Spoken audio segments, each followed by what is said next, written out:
যদি জীব ভক্তি রাজ্যে প্রবেশ করতে হয়, ভক্তি জগৎ আর এই জড় জগৎ জীব জগৎ দুটো সম্পূর্ণ আলাদা। এই জগৎ মাঝে সংসার জীবনটা শুধু মায়া আর মোহ। যে মায়া মোহের মধ্যে আমরা মায়ার বালিশ মাথায় দিয়ে ঘুমিয়ে আছি, এই মায়ার বালিশ মাথায় দিয়ে থাকলে আমাদের যে একটা নিজস্ব কাজ আছে, নিজস্ব কিছু কর্ম আছে, সেটা করা হবে না। সেই ভক্তি রাজ্যে প্রবেশ করতে গেলে সংসার জীবনের সাথে সাথে নিজের যে কাজ সেটা যদি আমরা করতে পারি, তাহলে কি হবে? মহাজন বললেন একসঙ্গে দুটো কাজ হবে, সংসারও হবে, ভজনও হবে। তা ভজন করতে গেলে তোমাকে হরিনাম মহামন্ত্র জপ করতে হবে। বললেন এই জগতের যা কিছু আছে, টাকা পয়সা বিষয় সম্পদ, সেগুলো তো দুদিনের জন্য। আজ আমার আছে, কাল অন্য কারোর হয়ে যাবে। সারা জীবনে কৃষ্ণ নাম করতে গিয়ে সময় হয়ে উঠল না সংসারের চিন্তা করতে গিয়ে, তাই না? সংসারের চিন্তা সারাদিন, সংসারের কথা ভাবতে গিয়ে আমাদের ভজন করা হলো না। কিন্তু যে সংসারের জন্য সারা জীবন কষ্ট করলাম, সেটা কি আমার সঙ্গে যাবে? সবই তো রেখে চলে যেতে হবে। তাহলে যাবে কি না? যাবে শুধুমাত্র তুমি কতটুকু ভজন করেছো, কৃষ্ণ নাম করেছো, পরমাত্মার সেবা করেছো, সেই কর্মটুকুই তোমার সঙ্গে যাবে। ভালো কাজ করো, সৎ কাজ করো। সৎ কাজ করলে কি হবে? ভালো কর্ম করলে সুফল পাবো, আর কুকর্ম করলে কুফল পাবো। জীবনে খালি হাতে তো আমরা যাব না, কিছু সাথে করে নিয়ে যাব। তা সাথে করে কি নিয়ে যাব? লোকে বলে এসেছি খালি হাতে, যাব খালি হাতে। কথাটা কিন্তু ভুল। খালি হাতে আমরা কেউ আসিনি, আবার খালি হাতে যাবও না। এসেছিলাম কর্ম অনুযায়ী, ফলটা সাথে করে নিয়ে এসেছিলাম। আবার যাবার কালে যে কর্ম এ জীবনে করে গেলাম, সেই কর্ম অনুযায়ী যে ফল, সেই ফলের বোঝা আমাকে মাথায় করে নিয়ে যেতে হবে। সেটা ভালো কাজ করলে ভালো ফল, আর খারাপ কাজ করলে খারাপ ফল। বৈষ্ণব মহাজন বলছেন শ্রী গৌরাঙ্গের দুটি পদ যার ধন সম্পদ। অর্থাৎ সম্পদ যদি মনে করতে হয়, ভগবানের চরণ যুগলকে নিজের সম্পদ মনে করো। টাকা পয়সা বিষয় সম্পদ এ আমার সম্পদ নয়। আজ আমি মালিকানা করছি, আমার আগে আর একজন ছিলেন যিনি আমার পিতা। তিনি দেখভাল করেছেন। আজ তার ক্ষমতা নেই, তাই তোমার উপরে দায়িত্ব দিয়েছে। আবার তোমার যখন সময় ফুরিয়ে যাবে, তখন সেই সম্পদের দায়িত্ব তুমি তোমার সন্তানকে দিয়ে যাবে। তাহলে এই সম্পদের মালিক আমরা কেউ নই, আমরা দেখাশোনা করার শুধু একজন ম্যানেজার মাত্র। জায়গার জিনিস জায়গাতেই আছে, শুধু আমরা বদল হচ্ছে। তাহলে আমার বলতে কি আছে বাবা? শুধু আমার সম্পদ কি? টাকা পয়সা বিষয় সম্পদ আমার নয়। এই যে দেহটা, এটাও আমার নয়। এটা তিনি দিয়েছিলেন, তাই পেয়েছি। আবার সময় হলে তিনি কেড়েও নেবেন, তাই তো? তাহলে এটাও আমার নয়। এই যে নাম, এই যে ঠিকানা, যে পরিচয়ে ঘুরে বেড়াচ্ছি আমি, আপনারা যে নামে আমাকে চেনেন, এটা কি আমার? এটা কি আমি এনেছিলাম? এখানে আসার পরে পেয়েছি। আবার যখন চলে যাব, এখানেই রেখে চলে যাব। নিতাই গৌর হরি বল, হরি। তাহলে আমার কি আছে? শাস্ত্রে বললেন কৃষ্ণ ভজিবার তরে সংসারে আইনু, মিছে মায়ায় বদ্ধ হয়ে বৃক্ষ সম হয়ে। এসেছিলাম কি জন্য মা? কৃষ্ণ ভজন করব বলে, সংসার করব বলে আসেনি। কিন্তু আমরা সবাই সংসার করব সেজন্য আসিনি। যখন আমরা পশুকুলে, কীটকুলে, পক্ষীকুলে জন্ম পেয়েছিলাম, তখন ভগবানের কাছে কেঁদে কেঁদে বলেছিলাম যে তুমি আমাকে মানব দেহ করে পাঠাও, ভবে গিয়ে যেন সংসার করতে পারি। বলেছিলাম কি? বলেছিলাম যদি মানব দেহ করো, যদি মানব জন্ম দাও, ভবে গিয়ে তোমার নাম করব, তোমার সেবা দেব, তোমায় ভালোবাসবো।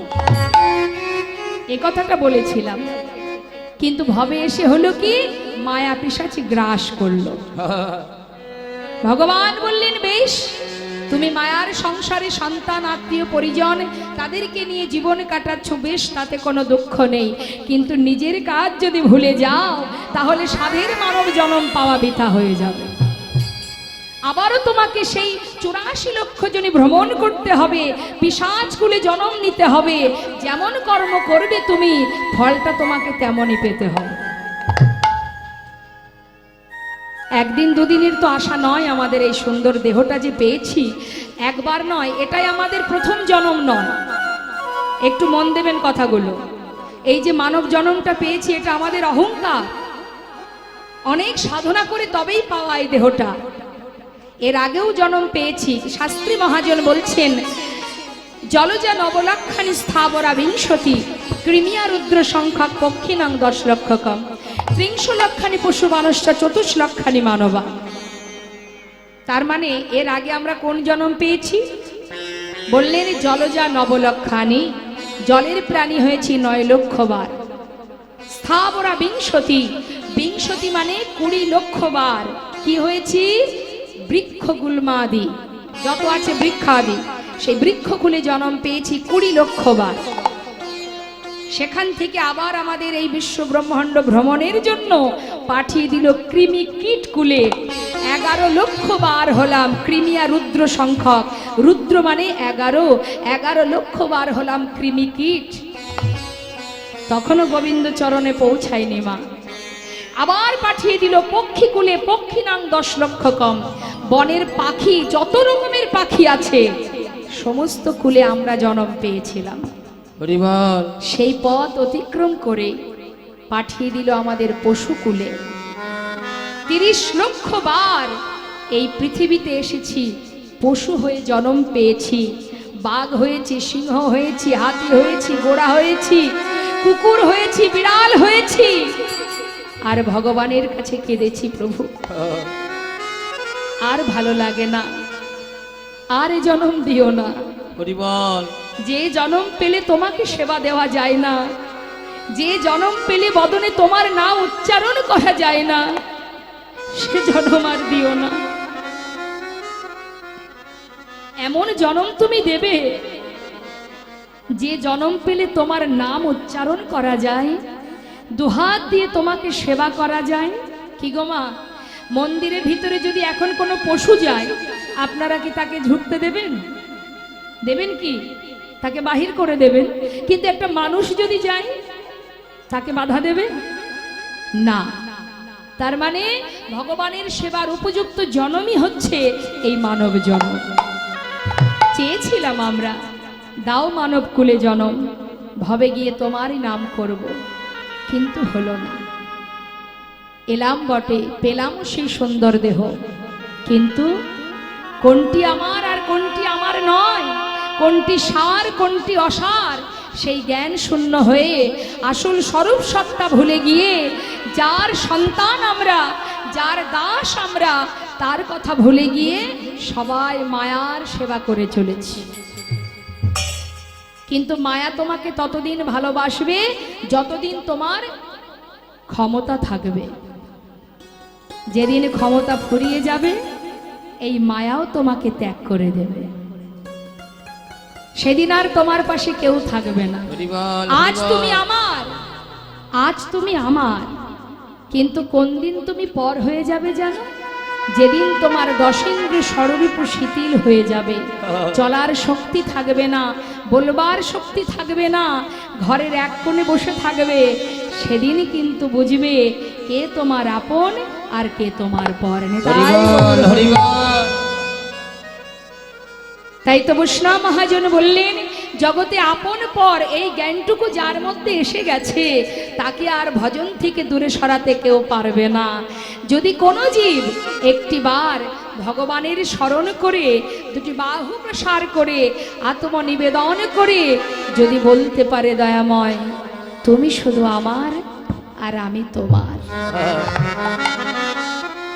আর কিচ্ছু করতে হবে না, শুধু এই কথাটাই, আমি তোমার, তুমি আমার।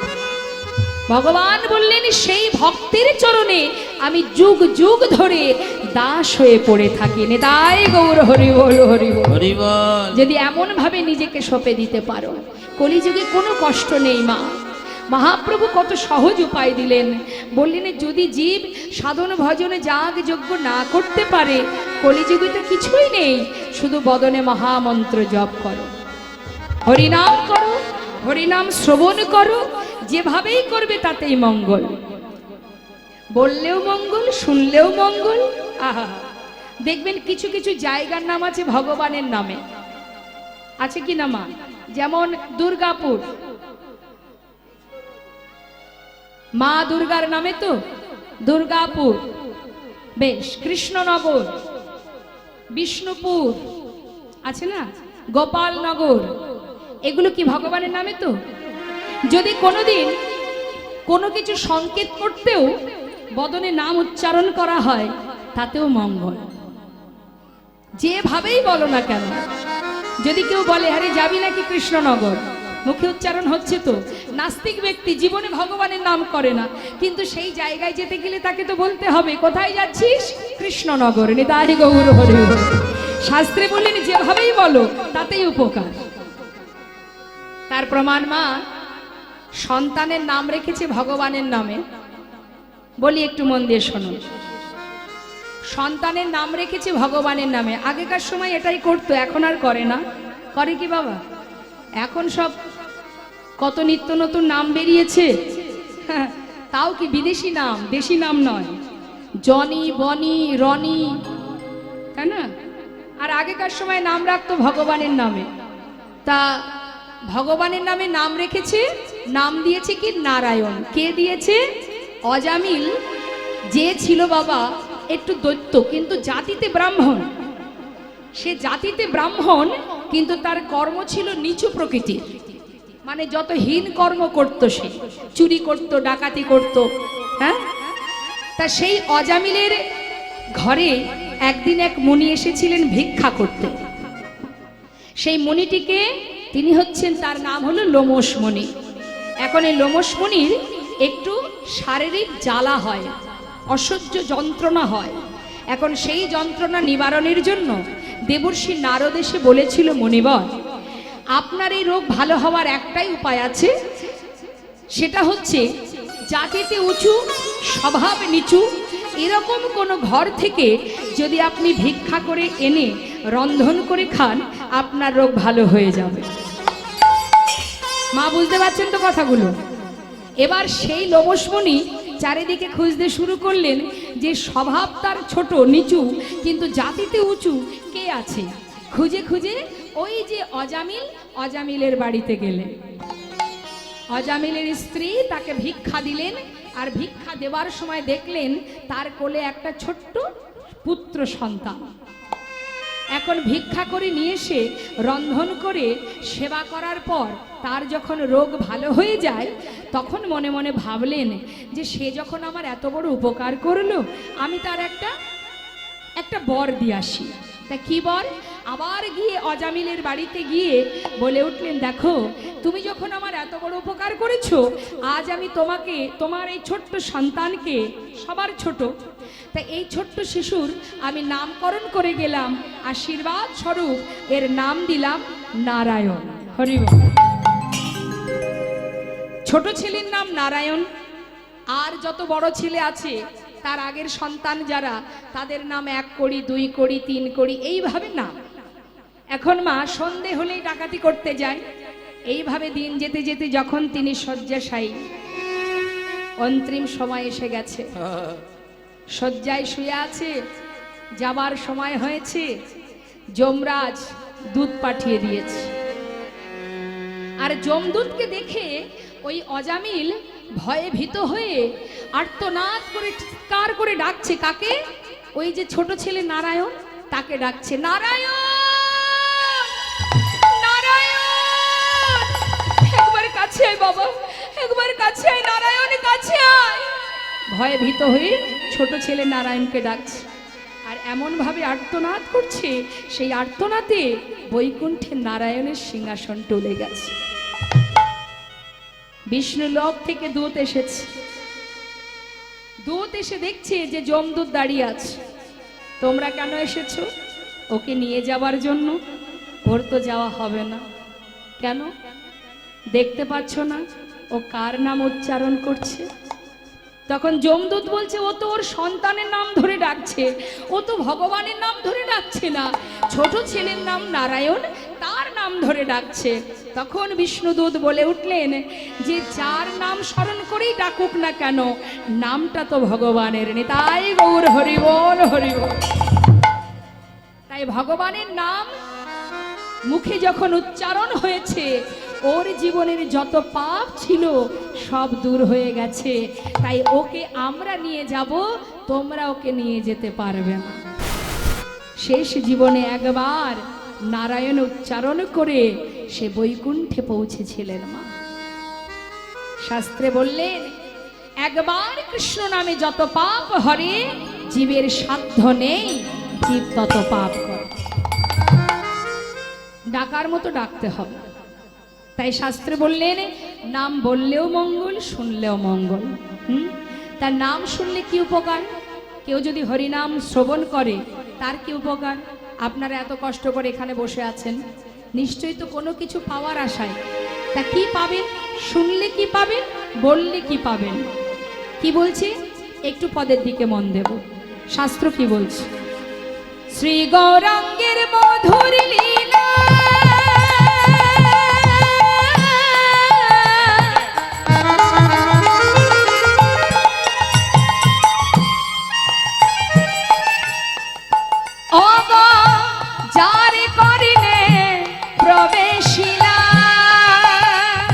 আমার শ্রী গৌরাঙ্গের মধুর মধুর মধুর লীলা,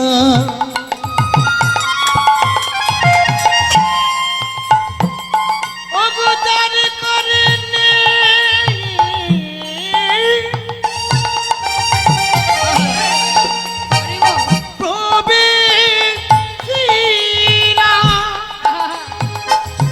যদি কানের মধ্যে প্রবেশ করে হরিনাম, তার কি হবে জানো?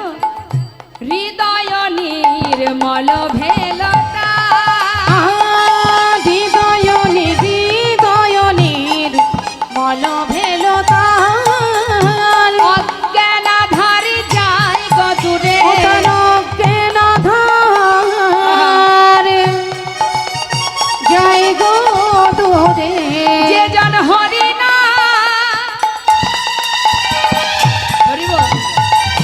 শ্রবণ করে,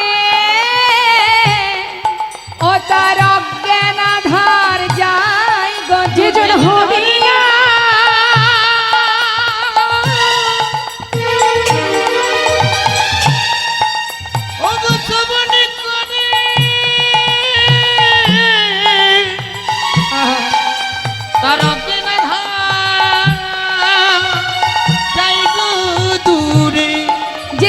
কৃষ্ণ নাম শ্রবণ করে, গুরু চরণ হৃদয়ে ধরে, কৃষ্ণ নাম শ্রবণ করে, গুরু চরণ হৃদয়ে ধরে, কৃষ্ণ নাম শ্রবণ করে, গুরু চরণ হৃদয়ে ধরে, যে কৃষ্ণ নাম শ্রবণ করে, তার অজ্ঞান ধার যায় গদুরে। হৃদয় নির্মল ভেলতা, মল ভেলতা, অজ্ঞানতার অন্ধকার দূরীভূত হয়। আমরা প্রকৃতই সবাই কিন্তু জ্ঞান শূন্য হয়ে পড়ে আছি। আমাদের আসল জ্ঞান কোনটা আমাদের করা উচিত আর কি করছি সেই জ্ঞানটুকু আমাদের নেই, শূন্য হয়ে গেছে। শাস্ত্রে বললেন, তুম কাহা সে আয়ে হো আর যাওগে কাহা, ইতনা দিল বিচার লো বাস হো গয়ে ভজন। হরি বল। কি বলছে একটু মন দেবেন মা। मन की तरंग को मार लो, बस हो गया भजन। माने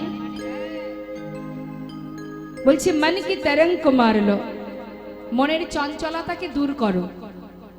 আমরা বড় চঞ্চল, আমাদের চিত্ত খুব চঞ্চল। ওই দেখুন এখানে বসে আছে কিন্তু মন এক জায়গায় নেই। কিন্তু কি গো মা, মনটা চারিদিকে ঘুরঘুর করছে। এই যে চিত্ত চঞ্চল, যেদিন আপনার চিত্তটাকে আপনি স্থির করতে পারবেন সেই দিনই আপনার ভজন হবে, তার আগে ভজন হবে না। আর কি বলছেন, आदत बुरी सुधार लो बस हो गया भजन। आदत बुरी सुधार लो, বুড়ি মানে কি? খারাপ। যত রকমের খারাপ চিন্তা আছে, খারাপ মনোভাব আছে, আমাদের ভিতরে যত কালিমা আছে, সেগুলোকে যদি দূর করা যায় তবেই ভজন হবে, না হলে হবে না। ওর মধ্যেই পড়ে থাকতে হবে। পরনিন্দা, পরচর্চা, পর সমালোচনা, সারাদিন ধরে কে গেল আর কে এলো, এই চিন্তায় থাকবে। যত সময় এগুলোকে পরিষ্কার করতে না পারবো তত সময় আমাদের ভজন হবে না। রাম ভক্ত তুলসীদাস আরো বললেন, আয়ে হো তুম কাহা সে और जाओगे कहाँ, इतना दिल विचार लो बस हो गया भजन। কোথা থেকে এসেছি আর কোথায় যাব, এটা যদি একবার নিজেকে জিজ্ঞাসা করা যায়, আমি কে, কে আমার, কেন মরে যারে তপত্রয়, ইহা না জানে জীবের কইছে হেত হয়। ষড়গোস্বামীর মধ্যে এক গোস্বামী যার নাম সনাতন গোস্বামী। এই সনাতন গোস্বামী মস্ত বড় জমিদার ছিলেন মা। একদিন তার মনের ভিতরে প্রশ্ন জাগলো যে জগতে সবই তো আমার, কিন্তু আমি কার? সবই তো আমার, টাকা আমার, বাড়ি আমার, গাড়ি আমার, ছেলে আমার, মেয়ে আমার, স্বামী আমার, স্ত্রী আমার, সবই যদি আমার হবে তাহলে আমি কার? কে আমার আর আমি কার? মনের ভিতরে হঠাৎ এই প্রশ্ন যখন জেগে গেল, আর তার ঘর ভালো লাগে না, সমস্ত জমিদারি ত্যাগ করে একটা কম্বল সাথে করে নিয়ে ঘর ছেড়ে সনাতন গোস্বামী পথে নেমে গেলেন। পথে পথে ঘুরছে, কোথায় গেলে প্রশ্নের উত্তর পাব। হঠাৎ খবর পেল মহাপ্রভু কাশী ধামে আছেন। কাশী ধামে পৌঁছে মহাপ্রভুর চরণতলে গিয়ে চরণটা জড়িয়ে আছড়ে পড়লেন চরণতলে। গৌরহরি চমকে উঠলেন, সনাতন, এত বড় জমিদার আমার চরণে এসে পড়েছে, কি হলো, কি ব্যাপার, এমন পাগলের মতো ছুটে এসেছো কেন? সনাতন গোস্বামী করজোড়ে বললেন, দয়াময়, আমার বলতে যা কিছু ছিল সব কিছু ত্যাগ করেছি, শুধু একটা প্রশ্নের উত্তর জানার জন্য। তুমি একটিবার বলে দাও, আমি কে, কে আমার, কেন মরে যারে তপত্রয়, ইহা না জানি জীবের কইছে হিত হয়। আমি কে, কি আমার পরিচয়, আমি যখন এসেছিলাম কোথা থেকে এসেছি আমি, আবার যখন চলে যাব কোথায় যাব, একটিবার বলো প্রভু, কেন আমি ত্রিতাপ জ্বালা ভোগ করছি, আমার পরিচয় কি, আমি কে? মহাপ্রভু বললেন, উত্তম প্রশ্ন করেছ সনাতন, জীবনের সবকিছু ত্যাগ করেছো তুমি, কিন্তু কম্বলটাকে সাথে করে কেন এনেছো? কম্বলের মায়া ছাড়তে পারোনি? যেই না বলা, সেই কম্বলটিকে পথের ধারে এক ভিখারিকে দান করে খালি হাতে প্রভুর কাছে এসে দাঁড়িয়েছে। চেয়ে দেখো, আর কিছুই নেই আমার কাছে, শুধু একটিবার বলে দাও, আমি কে, কি করা উচিত আমার, আমি কি করে চলেছি, কি করণীয় আমার, আমার পরিচয় কি? গৌরহরি বলে, সনাতন,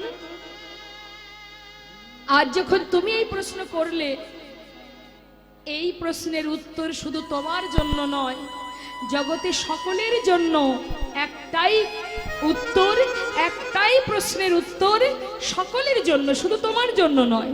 সেটা কি জানো? জীব নিত্য কৃষ্ণ দাস, নিতাই গৌর হরি বল, তাহা ভুলি গেল। যেই না আমরা কৃষ্ণ দাস পরিচয়টা ভুলে গেলাম, সঙ্গে সঙ্গে মায়া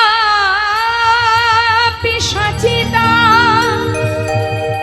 এই গলেতে বাঁধিল, এই গলেতে বাঁধিল। জীব নিত্য কৃষ্ণ দাস তাহা ভুলি গেল, মায়া পিশাচি তার গলেতে বাঁধিল। আমরা কৃষ্ণচরণের দাস সেটা ভুলে গেছি বলেই মায়া আমাদেরকে গ্রাস করেছে, যার কারণে আমাদের সংসারে ত্রিতাপ জ্বালায় সবাই আমরা জর্জরিত, সবাই আমরা ভোগ করছি। বৈষ্ণব মহাজন বললেন, এখান থেকে উদ্ধার হবার উপায় আমাদের আছে, সহজ উপায় কি? গুরুচরণ আশ্রয় করো। মায়েদের গুরু কৃপা হয়েছে, বেশ। বললেন গুরুচরণ আশ্রয় করো, আর বদনে হরিনাম মহামন্ত্র জপ করো। যদি কাঁদতেই হয় ভগবানের চরণে দুফোঁটা নয়ন বাড়ি বর্ষণ করো, আত্মনিবেদন করো। আর ভরসা যদি করতে হয় তাহলে গোবিন্দকে ভরসা করো। নিতাই গৌর হরি বল। নাম শুনলে যেমন উপকার, নাম বললেও উপকার। তো আমি চাইবো এখানে আজ আমরা যত ভক্ত আছি সবাই মিলে একবার মহামন্ত্র জপ করব। সবাই গাইবেন হরিনাম, উচ্চস্বরে গাইবেন, কেমন? জোরে জোরে গাইবেন, দুহাত তুলুন সবাই, দুটি বাহু। মহামন্ত্র জপ করবেন, দুহাত তুলে উচ্চস্বরে আমি গাইব, আমার শেষ হলে আপনারা গাইবেন, কেমন? কৃপণতা করবেন না হরিনামে, ঠিক আছে? যার কণ্ঠে যতটুকু সুর আছে উচ্চস্বরে হরিনাম মহামন্ত্র জপ করবেন। জয় রাধে। হরে কৃষ্ণ কৃষ্ণ কৃষ্ণ হরে হরে, হরে রাম রাম রাম হরে হরে, হরে কৃষ্ণ। হ্যাঁ বাবা, খুব সুন্দর, কিন্তু আমি চাইবো মা আরেকটু জোরে জোরে, কেমন? হ্যাঁ, হরে কৃষ্ণ কৃষ্ণ কৃষ্ণ হরে হরে, হরে রাম রাম রাম হরে হরে, হরে কৃষ্ণ হরে কৃষ্ণ, বাবা। কৃষ্ণ কৃষ্ণ হরে হরে।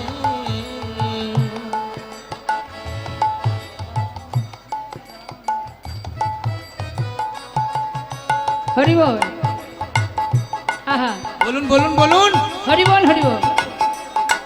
হরে কৃষ্ণ কৃষ্ণ কৃষ্ণ হরে হরে, হরে রাম রাম রাম হরে হরে, হরে কৃষ্ণ। আহা, হরি বল।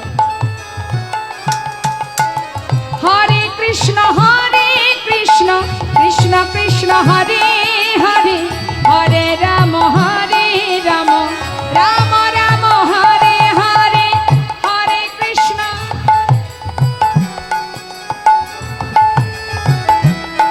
বাবা, হে হরে কৃষ্ণ কৃষ্ণ কৃষ্ণ হরে হরে, হরে রাম রাম রাম হরে হরে।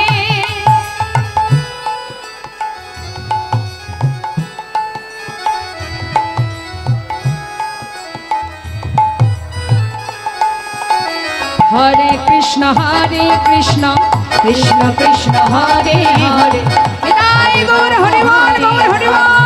রাম রাম হরে হরে বলো হরে কৃষ্ণ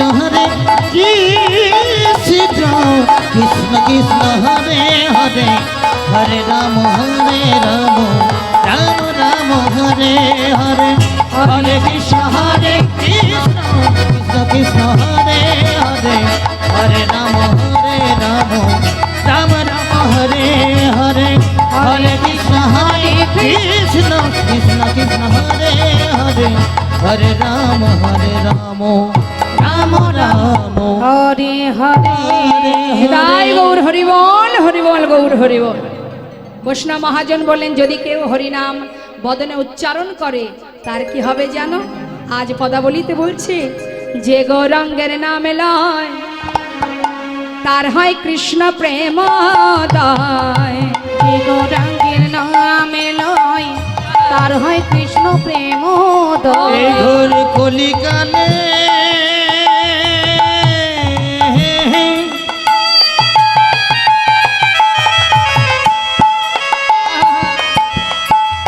যে আমার গৌরাঙ্গের নাম লয় হরি বল।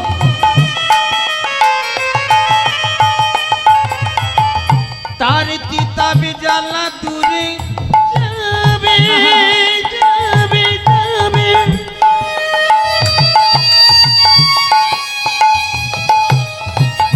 ওই মধুর কৃষ্ণ নামে হরি বল ভজ ভজ একবার কৃষ্ণ নাম ভজ তোমাদের কিতাবে জ্বালা আর রবে না যে গৌরাঙ্গের নামে লয় তার হয় কৃষ্ণ প্রেম ও গো আমার যে গৌরাঙ্গের নামে লয় তার হয় কৃষ্ণ প্রেমের উদয় তারে মই যাই বলিহারি তারে মই জয় বলি হারি ওই না তারে মুই যাই বলি হারি তারে মুই যাই বলে হারি। এত সময় আমরা গৌর কথাই শুনছিলাম, তো যে মহাজন এই পদাবলী লিখেছেন সেই মহাজনের চরণে প্রণাম জানিয়ে এবার আমরা চলে যাব লীলা কথায়। তো আসুন সবাই মিলে একসঙ্গে আমরা হাতে তালি দিয়ে গাইব শ্রী গৌরাঙ্গের ভক্তগণে নিত্য সিদ্ধ করি মনে। শ্রী গৌরাঙ্গের ভক্তগণে নিত্য সিদ্ধ করি আহা শ্রী গৌরাঙ্গের ভক্তগণে নিত্য সিদ্ধ করি আমার মনে। শ্রী গৌরাঙ্গের ভক্তগণে নিত্য সিদ্ধ করি মনে সে যায় ব্রজেন্দ্র সুত পাশে রে সে যায় ব্রজেন্দ্র সুত পাশে রে ওই না সে যাই বজেন্দ্র সুত পাশে রে সে যাই বজেন্দ্র সুত পাশে রে সে যাই বজেন্দ্র সুত পা ওগো গৌর মণ্ডল ভূমি যে বাজানে চিন্তামণি গৌর মণ্ডল ভূমি যে বাজানে চিন্তামণি গৌর মণ্ডল ভূমি যে বাজানে চিন্তামণি গৌর মণ্ডল ভূমি যে বাজানে চিন্তামণি তার হয় ব্রজধামে বাস রে তার হয় ব্রজ ধামে বাস রে ওই না তার হাই বুঝ ধামে বাসি গো তার হাই বুঝ ধামে বাস গো তার হয় বুঝ ধামে বাস ওমা 3 ঘন্টা লীলা হবে, তার মধ্যে যা বুঝবেন বুঝবেন, কিন্তু এই কথাটা মন দিয়ে শুনুন কি বলছি। গৃহেতে বনেতে থাকো হা গৌরাঙ্গ বলে ডাকো গৃহেতে বনেতে গৌর হরি বল, হরি বল। গৌরাঙ্গ তোমরা গৃহেতে বনেতে থাকো ঠাকুরাঙ্গ বলে ডাকো তম মাগে তার সঙ্গ নরতম মাগে তার সঙ্গ ঠাকুর নরতমে মাগে তার সঙ্গ নরতমে মাগে তার সঙ্গ নরতম মাগে তার সঙ্গ হরি বল, হরি বল। ঠাকুর নরোত্তম দাসের পদাবলী দিয়ে আমরা গৌরচন্দ্রিকা শুনলাম। যে নরোত্তম দাস ঠাকুর সর্বপ্রথম বাংলাদেশে এই কীর্তন করেছিলেন, পদ্মা নদীর ধারে খেতুরি ধামে দোল পূর্ণিমা রাত্রে তিনি সর্বপ্রথম এই কীর্তন করেন। তো আমরা এত সময় ঠাকুর নরোত্তম দাসের পদাবলী দিয়ে গৌরচন্দ্রিকা শ্রবণ করলাম। এবার চলে যাব আমরা লীলা কথায়। সবাই মিলে একবার উলুধ্বনি হরিধ্বনি করে চলুন। আমরা কিন্তু নবদ্বীপেই থাকবো, যেহেতু নবদ্বীপ লীলা, সেই কারণে আমরা নবদ্বীপেরই একটি ভজন শ্রবণ করব। কেমন? জয় রাধে সামনে তাই গৌর হরি বল হরি বল।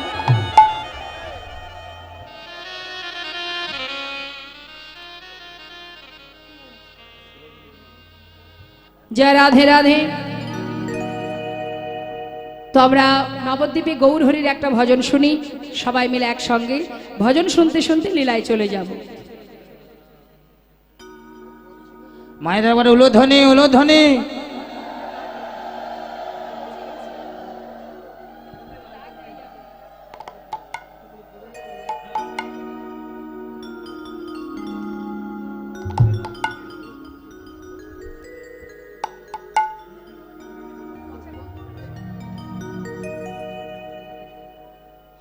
জয় রাধে সমিতায় গৌর হরি বল হরি বল। সুরধ্বনির কিনারা সোনার নুপুর দিয়া পায়, নাচে না গরি গো সুন্দর গৌরঙ্গরা। ওই না সুরধ্বনির কিনারায় সোনানপুর দিয়া পায়, চিনা করি গো সুন্দর গৌরাঙ্গরা। ওই সুরধ্বনির কিনারায় সোনার নুপুর দিয়া পায়, নাচে না গরি গো সুন্দর গৌরঙ্গরা। ওই সুরধ্বনির কিনারায় সোনা নুপুর দিয়া পায়, নাচে না গরি গো সুন্দর গৌরাঙ্গরায়। আহা সুন্দর, আহা সুন্দর গৌরঙ্গরায়, না গরি গো সুন্দর গৌরঙ্গরায়। ওই সুরধ্বনির কিনারায় সোনানপুর দিয়া পায়, নাচে না করি গো সুন্দর গৌরাঙ্গরা।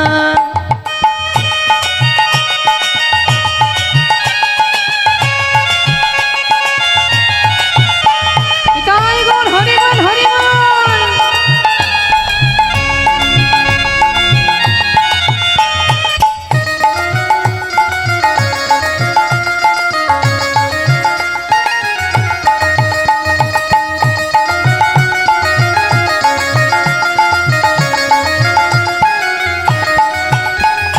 সুন্দর কপালে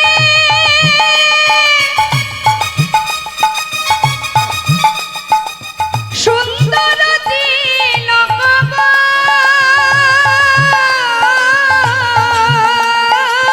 সুন্দর কপালে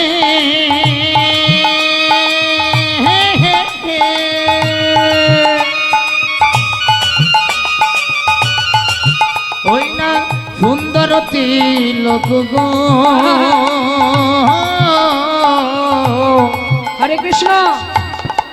আমরা সুন্দর কাকে বলি মা? দেখবেন কেউ যদি সেজে গুজে বাইরে যায়, আমরা দেখে বলি না বাবা কি সুন্দর লাগছে। আচ্ছা বলুন তো প্রকৃতপক্ষে সে কি সুন্দর? সাজলে তো সবাইকে ভালো লাগে। যে সৌন্দর্যের মধ্যে দামি বসন নেই, দামি অলংকার নেই, দামি গহনা নেই, তথাপিও সেই দেহ সুন্দর হতেও সুন্দরতম। যাকে দেখলে ত্রিভুবন ভুলে যায়। নদিয়ার মাঝে আমার গৌর হরি, তার অঙ্গে দামি অলংকার আছে, দামি রাজবেশ আছে? নেই তো। একটা ছিন্ন বসন পরিধানে যাকে দেখলে আমার আপনার মতো সাধারণ মানুষ নয়, কত মুসলমান ভক্ত, যেমন সম্রাট আকবর, নাসির মাহমুদ, কাজী নজরুল ইসলাম, হ্যাঁ, আব্দুল করিম, তোমরা কুঞ্জ সাজাও গো আজ আমার প্রাণনাথ আসিতে পারে, কার লেখা? একজন মুসলমান ভক্তের। তাহলে সবাই এই ত্রিভুবন ভোলে যে রূপ দেখে, যার অঙ্গে দামি গহনা নেই, অলংকার নেই, বসন ভূষণ নেই, তবু সে সুন্দর। তাই তো বলছে মহাজন, যে সুন্দর কপালে সুন্দর তিলক, আর কি আছে? দেখো সুন্দর আচ্ছা সুন্দর এখানে নামা বলি গাই, নগরী গো সুন্দর গৌরঙ্গরায়। ওই না সুরধর কিনারায় সোনানপুর দিয়া পায়, নাচে না করি গো সুন্দর গৌরাঙ্গরা।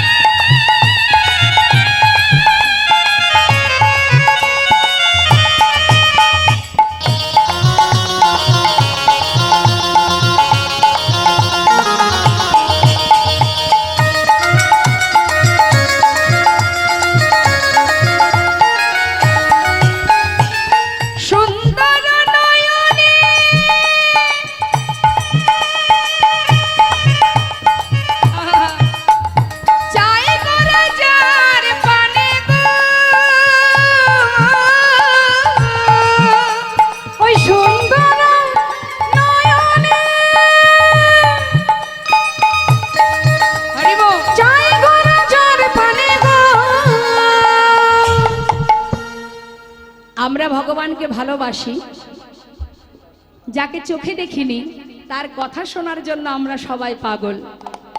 কিন্তু বাবা যদি তাকে কোনোদিন সাক্ষাৎ চোখের সামনে দেখা যায়, দেখতে যদি পাই কোনো ভাগ্যবান ভাগ্যবতী, সে কি আর ঘরে ফিরতে পারবে? আজ আমার গৌরহরি যদি কারোর দিকে তাকায়, বলছি সুন্দর নয়নে চাই গোরা যার পানে, গৌরহরি যদি কারোর পানে একবার নয়ন দেয়, সে কি আর ঘরে যেতে পারবে? কি হবে তার অবস্থা? ও তার দেহ ছাইড়া এই মনটা লইয়া যায় নাগরি গো সুন্দর গৌরাঙ্গরায়। ওই দেখো হরি বল, সোনা গৌর হরি বল, হরি বল। সোনানো পুটিয়া পায় নাতি নাগরি গো সুন্দর গৌরাঙ্গরা, ওই না সুন্দর গৌরাঙ্গরা, সুন্দর গৌরাঙ্গরায়, সুন্দর গৌরাঙ্গরা, সুন্দর গৌরাঙ্গরায়। জয় নেতা জয় গো জয় রাধেশ্যাম। আমরা মায়ের মন্দিরে আছি, কমিটি দাদারা বলেছিলেন মায়ের একটি গান গাইতে। অবশ্যই আমরা লীলার মধ্যে দিয়েই আমরা মায়ের একটি গান শুনবো, একটি নয় দুটো শুনবো, ঠিক আছে? তো আমরা আগে লীলায় প্রবেশ করি, তারপরে মায়ের গান অবশ্যই আমরা শুনবো। তো জয় রে ভাবে বলি জয় আহামরি গৌরা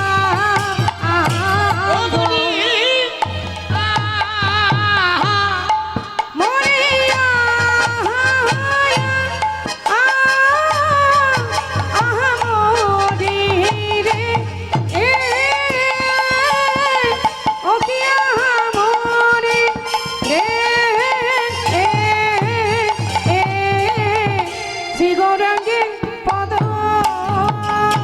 কিয়া আহায়া আহামরি রে, ও কিয়া মরি রে, গৌরাঙ্গের পদ